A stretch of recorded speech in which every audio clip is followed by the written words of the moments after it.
Bom, eu acabei de fechar a agenda das gravações, enquanto a gente não começa aí, eu acabei de fechar a agenda das gravações desse curso do CERS, tá?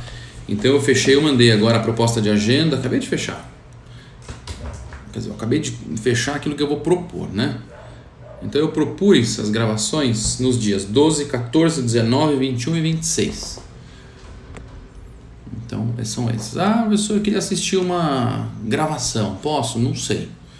Mas poderia, para mim, da minha parte, não teria nenhum problema. Então agora eu vou fazer os slides, eu tenho que adaptar muitos slides. E eu vou mandar para vocês, não sei se isso é uma boa, a princípio não tem nenhum problema, porque eles devem divulgar a partir de fevereiro isso. Eu vou mandar para vocês, vou mandar naquele grupo que a gente tem no Telegram de estudos e de conversa sobre o tema, né? Eu vou mandar aula a aula quais vão ser os temas. Eu também já dividi aula a aula, tá tudo certinho. Eles estão pedindo para que a gente faça o mais rápido possível isso, que faça as gravações o mais rápido possível. E aí eu fiz, antes só mais um minutinho, tá? Eu fiz 3 módulos, eu já até propus esses 3 módulos, Andréia, Hanna. Os módulos vão ser os seguintes: o primeiro de Direito Penal, Informática, Parte Geral, o segundo de Crimes Informáticos, seria para falar só sobre os delitos. Aí não tem muito jeito, sempre tem que falar, né, da diferença dos delitos, mas a gente fala, não tem problema, algumas coisas vão até ser semelhantes. E o terceiro módulo que vai falar um pouco sobre processo penal, e mais ou menos 3 aulas para falar sobre processo penal constitucional, e 4 ou 5 aulas sobre perícia, tá? Aí o Marcos deve me enviar, na verdade eu já tinha pedido para ele enviar, ele não me enviou, eu vou cobrar dele, mas o Marcos deve enviar para mim os conteúdos dessas 5 aulas, mas a princípio já tem todas, tá? Já temos 8 aulas de penal, parte geral, processo penal informático, parte geral, 8 aulas de penal cybercrimes, então parte especial. Nós vamos falar sobre cada um dos crimes que eu vou falar sobre alguns crimes que eu ainda nem escrevi os livros, tá? Então, usurpação de identidade ainda não publicamos, cyberbullying ainda não publicamos, o que mais que a gente não publicou que vai para lá? Pornografia infantil, já publicamos algumas coisas, mas ainda não específico. Conquista, bora, vamos para conquista, precisa de convite de instituição, mas claro, tendo agenda, eu nunca recuso um convite de conquista, né? Só pode perguntar para a Ricelli sempre que me chamou, eu sempre aceitei, menos quando eu estava fazendo doutorado, que aí não dava, porque eu estava um pouquinho longe. Aliás, vocês viram a onda de frio violento que está, né, lá no norte, no Canadá, nos Estados Unidos? Eu morava exatamente ali, naquele buraco que está a menos 50 graus agora, um pouquinho para lá, né? O maior ponto do vórtex polar é Chicago, a gente morava em Buffalo. Então, olha, chamando, a gente tendo agenda, a gente vai, pode ter certeza. Então eu vou falar com vocês, a ideia de falar com vocês, temos mais de 20 pessoas, então vamos falar um pouquinho aí sobre essa história aí que, de novo, é uma história, a gente vai, como a gente fez naquela questão do vídeo do Dória, o que a gente vai fazer agora é a mesma coisa, a gente vai elucubrar, vai tentar discutir um tema que a gente não tem certeza que aconteceu desse exato jeito que os sites estão propagando, tá? Então o que dizem os sites? Pelo menos eu ouvi as stories da Luísa, que é essa moça que casou com o Whindersson, e eu vi também aí as stories do Whindersson. De acordo com essas histórias, o que a gente tem é o seguinte: teoricamente eles estavam conversando e ela enviou para ele, aí eu não sei como, não sei se foi via Instagram, via direct, não sei se foi via WhatsApp, eu não sei como que houve o envio, em tese, de uma foto de nudez. Olha lá, Luiz Lafay, como tá, Lafay, tudo bem? Não conseguimos nos ver em Salt Lake City, mas da próxima. Então, a história em tese é uma história de uma pessoa que teria enviado para o namorado uma fotografia de nudez. Se você não viu a fotografia de nudez, já está aí, violentamente disponível na internet. Muitos dos sites, para evitar responsabilidade civil, estão colocando censura nas fotos, né, nas partes que revelariam mais sobre a pessoa, mas a verdade é que dá para você entender qual é o tipo de fonte, tá? Bom, a ideia não é a gente responder nada hoje, tá? Mas vamos rapidinho. Na prática, danos morais em cybercrimes existe ou é lenda? Na prática, danos morais existem como decorrência de qualquer condenação criminal, né? Não se esqueça que a sentença penal condenatória tem como efeito secundário a obrigação de indenizar. Por quê? Porque parte do pressuposto que todo delito causa uma espécie de dano material e moral. Então esse efeito secundário é a resposta da tua pergunta. Se existe dano moral? Claro que existe dano moral. Existe efeito secundário de sentença que inclui dano moral e dano material. Então a pessoa teria enviado para o marido uma foto de nudez. Essa foto de nudez, eles foram dormir e essa foto de nudez teria sido então aparecido no perfil do Instagram dessa pessoa como se ela tivesse publicado. Ela nos seus stories, ela informa, ela relata que desde o dia anterior ela estava numa situação em que a senha dela não estava funcionando, estava indisponível, então ela relata um acesso indevido à conta, portanto uma apropriação, uma indisponibilidade da conta de rede social. Você sabe, se você gosta desse tema, que nós defendemos desde o início que o bem jurídico que deveria ser criado no direito penal informático é a segurança informática, e dentro dessa ideia de segurança informática está o subitem disponibilidade. Então toda vez que você tiver a sua rede social, os seus arquivos, o seu acesso à internet, o seu roteador, o seu modem, toda vez que você tem um acesso, seja a um site, seja a um dado, seja a um acesso ao provedor de acesso, toda vez que você tem esse acesso impedido, você tem uma violação de disponibilidade. E aí é interessante que a primeira pergunta que começou a surgir hoje foi: qual o delito? Não, primeiro de tudo, antes da gente começar a pensar qual o delito, a primeira pergunta que você deve fazer é: qual é o delito de você ingressar numa rede social de uma pessoa e tomar posse desta rede social sem autorização dessa pessoa? Essa é a primeira pergunta que sempre é importante a gente fazer. Aí, esse barulho é minha cachorra, tá? Ela tá louca para entrar no quarto, mas ela fica fazendo muito barulho. O 154A, ele fala assim: invadir dispositivo informático alheio, conectado ou não à rede de computadores, mediante violação indevida de mecanismos de segurança e com o fim de obter, adulterar ou destruir dados. Veja só, sem levar em consideração, por favor, ainda, o fato de que a pessoa que fez a divulgação, de acordo com o relato da moça, sem levar em consideração ainda o fato de que essa pessoa fez a divulgação desse material, vamos tentar entender se ao ingressar, ao tomar conta dessa rede social, essa pessoa comete algum delito. Vamos imaginar que ela só tivesse tomado conta dessa rede social, só tivesse tomado conta da conta do usuário, não lembro o nome, Luiz alguma coisa, e nada tivesse feito. Vamos lá.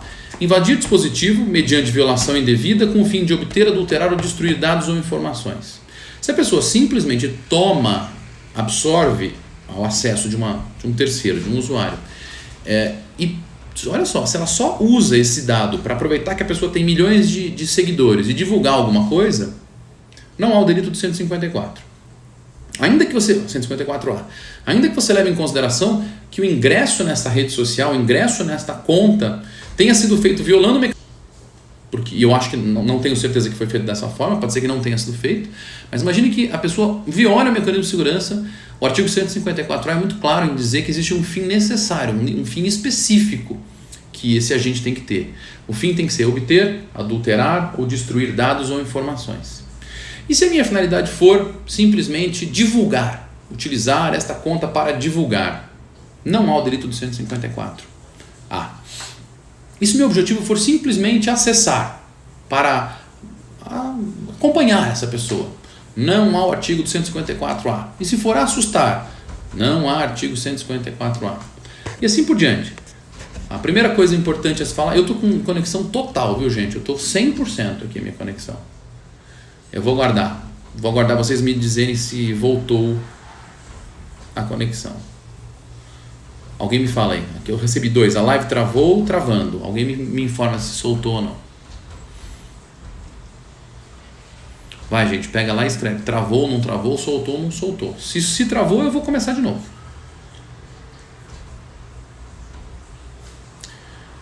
Tem muita gente entrando e eu não sei se está travado ou não. Eu preciso de ajuda de vocês. Tá estranho. Fala mais, Mônica. Então, agora a Mônica falou travando, o Márcio falou travando, a Lari falou voltou, Emiliane voltou, Poli voltou. Voltou? Márcio tá cortando, Mônica voltou, então voltou. Tudo ok, vamos lá de novo então. A minha conexão aqui tá 100%, tá? 100% normal. Eu vou olhar mais uma vez, vou fazer um teste aqui de conexão. Tá começando a ventar e tá começando a chover um pouquinho. Eu tô com entre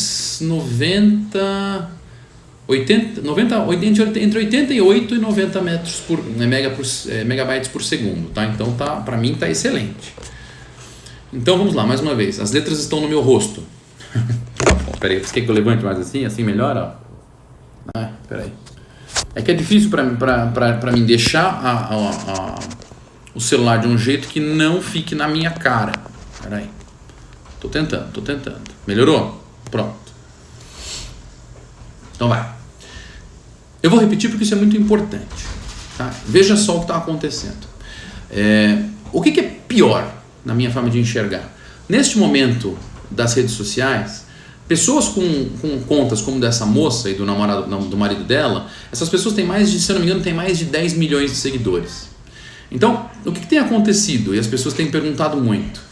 Tem acontecido o seguinte: as pessoas acham que o fato de você obter acesso não autorizado e ingressar numa rede social alheia, numa conta de rede social alheia, isso configura o artigo 154A, que é a tal invasão de dispositivo informático, que é a tal delito de invasão informática. Tá errado. Está errado pelo seguinte, na verdade por uma questão de interpretação gramatical do tipo penal. Então isso é um grande problema, porque veja só, não raro, se eu tiver uma pessoa que tem 11 mil seguidores, esse banco de dados de seguidores que essa pessoa tem é maravilhoso, é fabuloso. Eu posso trabalhar em cima de divulgação de produtos, ou eu posso trabalhar em cima de divulgação de o que você quer que seja. Eu posso modificar uma opinião de uma pessoa, de um grupo de pessoas, a partir da dominação de uma rede social alheia, né? Lembre-se que o Rafinha Bastos já foi o ser humano mais influente da história do Twitter, né?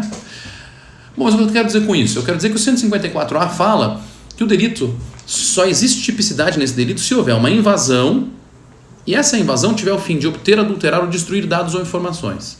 Se a pessoa que ingressou ali, ingressou para obter o banco de dados, beleza, você está diante de uma situação em que houve uma invasão para obter informações. Mas se a pessoa não fez isso, se a pessoa está utilizando essa rede social para outra finalidade, por exemplo, para divulgar um produto, por exemplo, para divulgar uma ideia, não para obter essa informação, ele não está nem buscando adulterar, nem buscando obter e nem buscando destruir dados ou informações. Emerson é um grande especialista na área do direito informático. Se você gosta muito dessa área, esse Emerson que acabou de falar aí, ele é nada mais nada menos do que um dos maiores especialistas dessa nossa área lá do Rio Grande do Sul. Então, tem toda a razão. A pergunta dele de conceito de dispositivo informático é aquilo que eu falo desde o início, viu, Emerson? É a lei penal mais em branco da história. Tem pelo menos 5 expressões ali que merecem que a gente debata, né? Você tem o Ministério de Ciência e Tecnologia que já deveria ter explicado o que é a dispositivo informático há muito tempo através das portarias delas, né? Mas deixa eu voltar aqui só para eu não perder o momento específico dessa explicação. Então, o que aconteceria se você simplesmente ingressasse e mudasse a senha da pessoa? Só ingressasse e só mudasse a senha com a finalidade de pregar uma peça. Eu vou ter que verificar se modificar uma senha significa ou não destruir dados ou adulterados. Precisa verificar se isso tem essa finalidade mesmo. Espera aí que eu virei a câmera sem querer. 1, 2, 3 e... Espera aí. Pronto.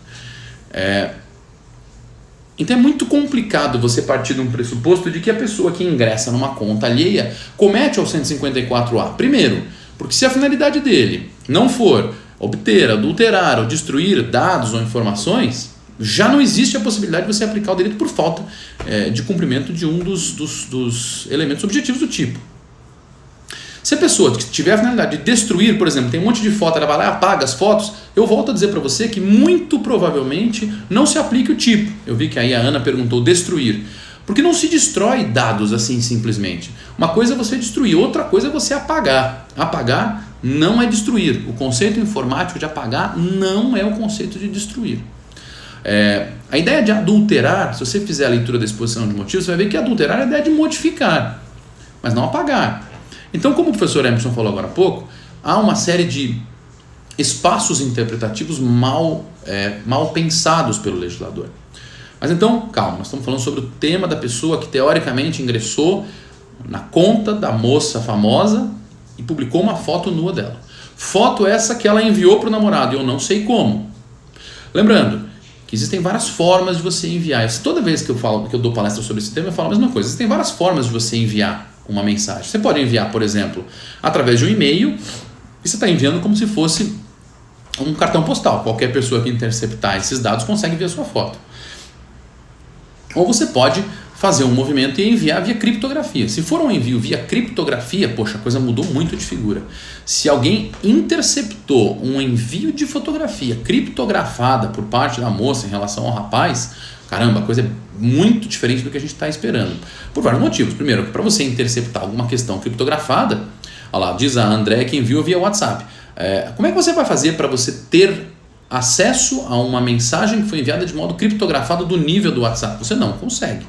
Então, de duas uma, ou essa fotografia enviada é uma fotografia que foi enviada via WhatsApp e foi armazenada num celular que foi invadido, ou essa fotografia foi enviada via direct, e aí alguém, em acessando a conta da moça, verificou que ela enviou a foto desse modo e teve acesso a essa foto através desse mensageiro. Então, são muitas variáveis que faltam para a gente poder dar uma opinião sólida sobre esse caso. Eu não sei como foi que essa pessoa obteve essa informação, mas eu volto a dizer para você, lembre-se que uma mensagem enviada entre o WhatsApp, se ela for interceptada por alguém, essa mensagem está criptografada de um modo que não é possível você descriptografar. Não dá para acreditar nisso. A Ana diz agora que mandou via direct do Instagram. Aí, poxa, veja só que coisas interessantes. Ela disse que no dia anterior ela identificou que não conseguia ter acesso à conta dela. Pelo menos, olha, gente, eu estou elucubrando, eu não sei, eu também não sou amigo, não sou advogado deles, eu estou só elucubrando. Se ela mandou uma foto para ele no dia anterior, então, Hannah, eu falo depois sobre isso. Então, a gente pode partir do pressuposto que se ela tinha acesso no dia anterior, mas eu ouvi ela dizer no story dela que ela não tinha acesso no dia anterior, até falou com a empresária, não consegui ter acesso porque afinal de contas, acho que já tinham invadido a minha conta. Aí na sequência o que eu estou vendo aqui é que as pessoas e os próprios meios de comunicação estão dizendo que ela enviou essa mensagem via direct. Então, ou ela não mandou essa mensagem via direct, ou ela mandou essa mensagem via direct depois que soube que essa conta já estava com problema, ou ela mandou essa mensagem via direct quando? Antes? Ou ela, sei lá, ela sabia que tinha um problema, mudou a conta e mesmo assim enviou sabendo que havia um risco de invasão. É estranho, sabe, gente? Eu também acho, Vitor, que faz mais sentido ser via direct.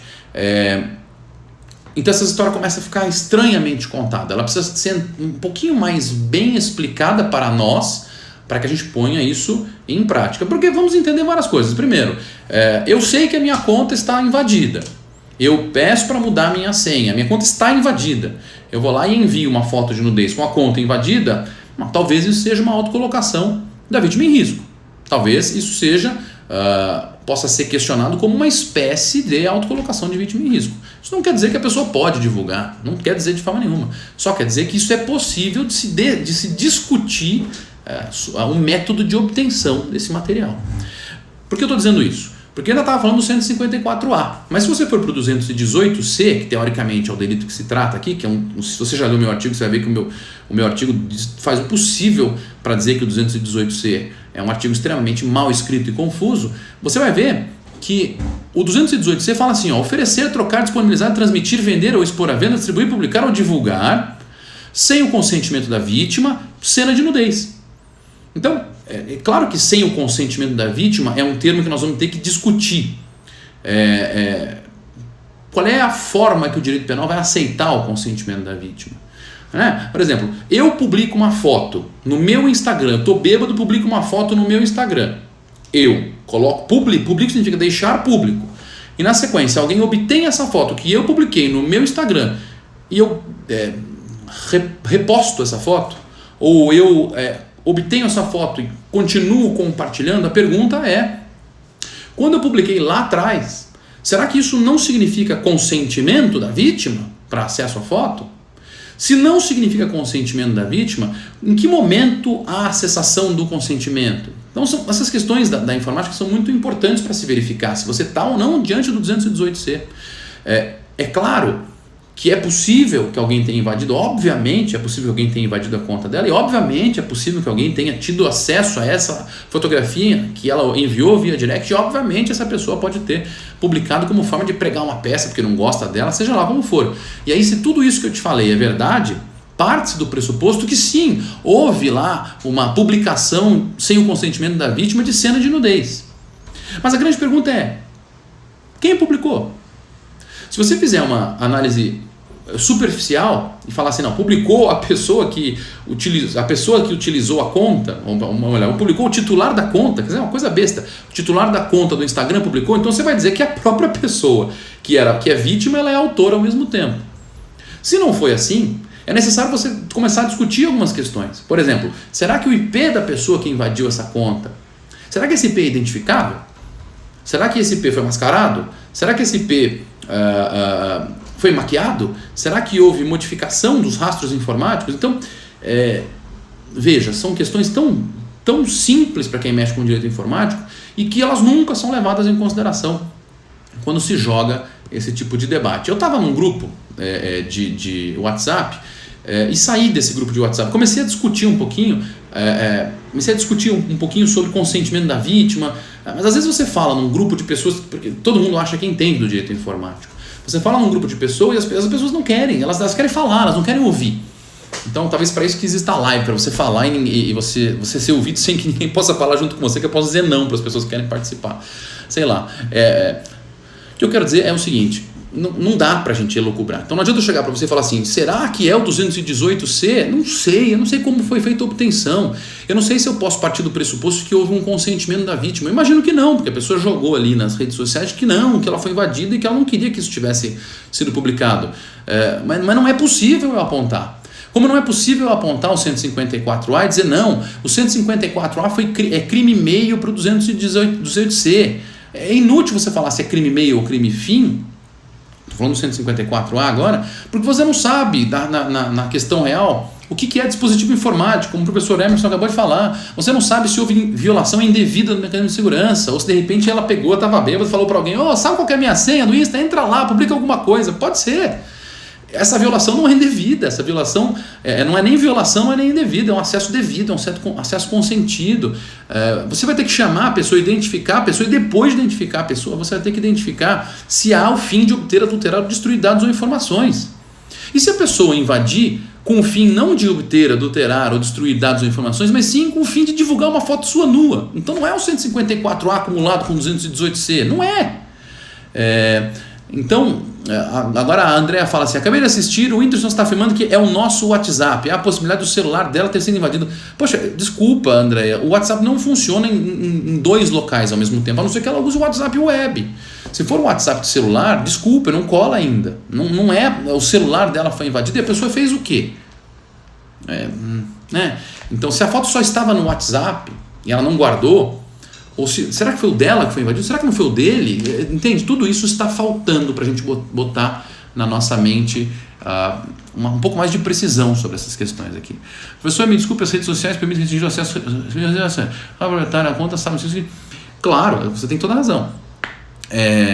Mas quem tem contas públicas, por exemplo, o professor Emerson, mais outras pessoas aqui que estão conversando comigo, quem tem conta pública às vezes não pode. Se ela restringe o acesso, o que acontece é que ela perde publicidade, ela perde seguidores, ela perde as vantagens que a rede social gera. Então, por um lado, você fala, não, dá para eu restringir, dá para você mandar todos os e-mails criptografados. Por outro lado, você vai transformar o e-mail numa coisa lenta. Dá para eu impedir as pessoas de terem acesso às minhas fotos. Por outro lado, você vai perder a força da rede social, na ideia de divulgar mais a sua imagem. Foi mencionada a desconfiança de ter obtido a foto pelo iCloud por alguém que auxilie na manutenção das contas, possuindo assim acesso e afastando a invasão da conta. Como ficaria nessa situação? Bom, se a situação é empresarial, você poderia desde... Está no artigo 153, divulgar sem justa causa documento particular de que é detentor. Tem até desde o 153, que é um tipo meio bobo, mas assim, poderia ser. Até uma situação de que o acesso à foto não foi indevido. Se eu detenho a foto e eu entrego a foto para que alguém pode compartilhar essa foto, o acesso ao dispositivo não pode não ter sido indevido. E de novo, eu não tô tentando dizer que ela tem culpa ou ele tem culpa. Eu não estou dizendo isso. Eu só estou falando que nós estamos numa situação em que faltam muitas informações. A princípio, se você partir do pressuposto de que o direito penal, o 218C, pode ser aplicado, você estaria sim diante do publicar sem consentimento da vítima cena de nudez. Mas, quando você chegar na investigação disso, você vai ter que verificar uma série de questões. Primeira questão importante, quem publicou? Demonstrar quem publicou, afastar a dupla presunção de inocência. Depois, houve consentimento da vítima? Não houve consentimento da vítima, porque eu de novo, eu não estou julgando essa pessoa. Mas às vezes é interessante você chamar a atenção para isso, né? Você divulga uma foto e fala, meu Deus, claro que ela tem não sei quantos milhões de seguidores, acho que não é o caso. Mas existem artistas que vazam circunstâncias para geração de publicidade. Não estou dizendo que ela fez isso, só estou dizendo que isso deve ser verificado, né? Se houver essa situação, talvez não seja caso de direito penal. Então é isso. Qual é o meu resumo dessa conversa que a gente está tendo aqui? Não sei se o dispositivo dela foi invadido, ninguém falou nesse sentido. Tenho dificuldade de acreditar que houve uma invasão de WhatsApp, muita dificuldade. Não consigo acreditar que houve uma interceptação de dados via WhatsApp, porque os dados de WhatsApp são criptografados. Acho ainda bastante difícil a ideia de que uma pessoa teve acesso ou hackeou o celular dela. Acho ainda um pouco difícil. Tenho a impressão que muitas coisas podem acontecer de modo civilmente responsabilizável para vazar essas fotos. Mas o que eu posso dizer para você é que não consigo enxergar o 154A ainda. O 218C, apesar de ser um tipo muito extremamente confuso, o 218C se aplicaria, que seria o publicar sem consentimento da vítima cena de nudez. Vamos imaginar que o agente o agente dela que fica com o celular na mão vazou. Bom, ele é coautor do tipo, né? Não tem muita discussão nesse sentido. Ele também foi questão sine qua non para você trabalhar na responsabilização criminal. O telefone dela é um iPhone X, sistema OS X, o que dificulta acesso indevido pela questão, sem dúvida nenhuma. Mas aí, Vitor, a gente não consegue entrar muito a fundo nisso, nesses lives, nesses debates mais rápidos, porque você e meia dúzia de pessoas entendem o que significa essa dificuldade e 90% de quem está aqui, 95% de quem está aqui não entende esse tecnicismo. Mas assim, basta você falar para a gente acreditar, a gente tem que acreditar. Se você está dizendo que dificulta acesso indevido, e eu concordo com você, dificulta, se não fosse assim tão difícil, você não teria aquele debate do FBI sobre o acesso do iPhone. A questão seria muito mais fácil de resolver, não é assim, né? A situação não é essa. Então sim, teoricamente, divulgação de cena de nudez seria um tipo penal. Mas eu quero lembrar você que se você fizer a leitura da rubrica do tipo do artigo 218C, você vai ver que a rubrica fala divulgação de cena de sexo ou de pornografia. Ele não fala de nudez. Eu não estou, claro, dizendo que a pessoa não cometeu crime, eu não estou dizendo que a pessoa não foi vítima, eu não estou dizendo que não houve um problema de violação. O que eu estou dizendo para vocês é que o direito informático, o direito penal já é complicado. O direito penal já é um direito que trabalha com o princípio de legalidade e taxatividade. Se tudo que tiver escrito na lei não estiver presente, você não tem tipicidade. E o direito informático, ele pega toda a dificuldade do direito penal e coloca na informática, que é um ambiente manipulável. É isso que eu queria falar para vocês. Beleza? Então é isso, são 10 horas da noite. Vão assistir Fantástico, o show da vida. Lá vocês vão poder ouvir sobre estupro virtual. Maravilha. Responsabilidade jornalística. Então tá bom, gente. Qualquer coisa, manda aí mensagem, dúvidas, etc. Estou à disposição. Manda por direct. E se aparecer um nude meu, não fui eu, foi sem querer. Tchau, gente.